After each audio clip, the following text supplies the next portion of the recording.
สบายดีมื้อนี้จะพาเบิ่งกบเนาะเราจะมาเกลือกบ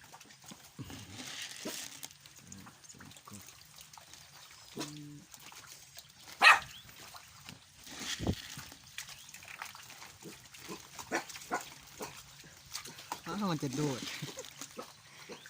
ดสูงขนาดกัดกันมันจะเป็นกบเดือนปลาย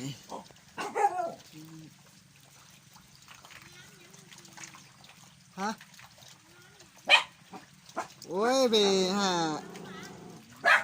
ไปเวียกันติ้วมาก็เลยมาแวะกินปิ้งอยู่น่ะไปกินกับไอ้คนพวกห้องการ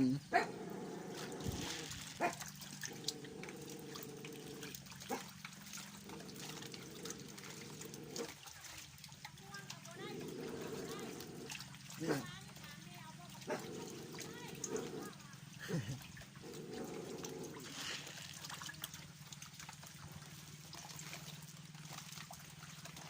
ครบ3 เดือน2 เดือน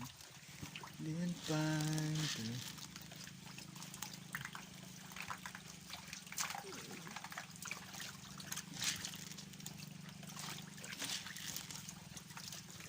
มันว่างๆทายห้องกบลิ้นมันจะเป็นปลาดุกปลาดุกปล